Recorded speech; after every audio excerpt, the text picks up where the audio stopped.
శ్రీ షిరిడి సాయిబాబా జ్యోతిష్యాలయం మీకు ఎటువంటి సమస్యలున్నా జ్యోతిష్యం చెప్పబడును. ప్రేమ పూజ, భార్యాభర్తల పూజ, కుటుంబం పూజ, పెళ్లి, వ్యాపారం పూజ, సంతానం లేకపోవడం, నమ్మిన వారు రాకపోవడం, అనుకున్న పనులు కాకపోవడం, డబ్బు, వ్యవసాయం పూజ, కోర్టు సమస్యలు, స్త్రీ పురుష వశీకరణ పూజ, ఇంకా ఎటువంటి తీరని సమస్యలు ఉన్నా, పర్సనల్ సమస్యలు ఉన్నా జ్యోతిష్యం చెప్పబడును. పూజలు చేయబడును. వాట్సాప్ లేదా ఫోన్ ద్వారా సంప్రదించండి. Phone number 9515466718. కర్కాటక రాశి జాతకులు నమ్మిన బంధువులే, నమ్మిన వాళ్లే ఇలా చేస్తారని అస్సలు అనుకోరు. ప్రతి మనిషిలో ఒక చీకటి కోణం, నిగూఢమైన విషయాలు దాచే ఉంచుతారు. ఏం జరగబోతుంది అనే వివరాలు అన్నీ కూడా ఒక్కొక్కటిగా వీడియోలో తెలుసుకుందాము.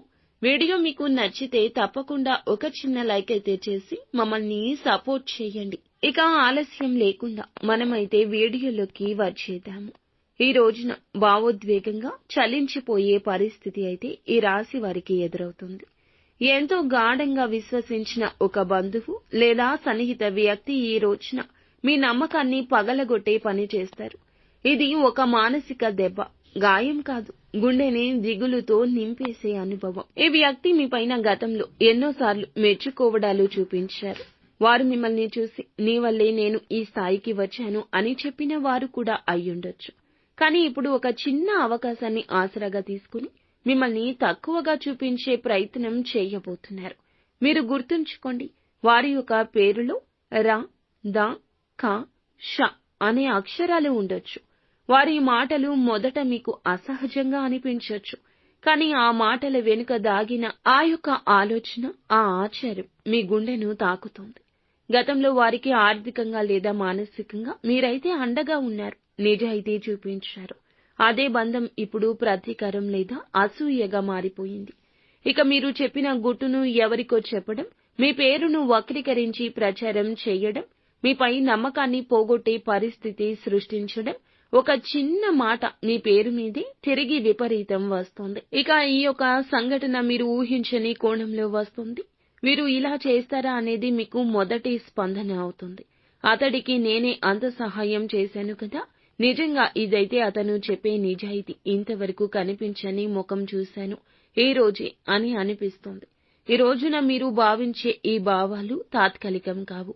అవి మీరు బంధువులపై పెట్టే విశ్వాసాన్ని మారుస్తాయి. ఇక ఎటువంటి తీర్పు అయినా మౌనంగా స్వీకరించండి. మీరు వాదిస్తే మిమ్మల్ని తప్పుగా చూపించే అవకాశం వారికొస్తుంది. మౌనం మిమ్మల్ని బలంగా నిలిపే సాధనం. మీరు కోపంతో ప్రతిస్పందిస్తే అది వ్యర్థమే అవుతుంది. దూరంగా ఉండండి, గమనించండి, కుటుంబాన్ని దృష్టిలో పెట్టుకోండి, సాక్ష్యాలు కలుపుకోండి. ఈ రోజంతా ఓం నమఃశివాయ అనే మంత్రాన్ని జపిస్తూ శివునికి దగ్గరగా ఉండండి. అనంత శాంతిని పొందుకుంటారు. వీలైతే శివాలయానికి వెళ్లి శివలింగానికి అభిషేకం చేయడం మీకు మంచిది. మనసులోని బాధను వదిలించుకోగలుగుతారు.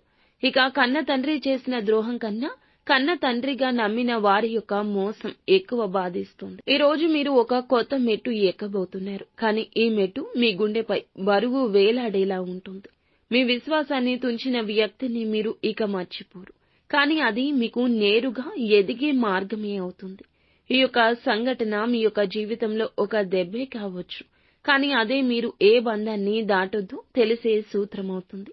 మిమ్మల్ని కోల్పోయిన వ్యక్తి తరువాత మీరు ఎక్కడ ఉన్నారో చూసి వికారంగా తలపెడతారు. ఇక ఈ రోజున ఈ రాశివారు ఖచ్చితంగా లక్ష్మీ సహస్రనామ పారాయణం పఠించండి, శివనామ స్మరణ చేస్తూ ఉండండి.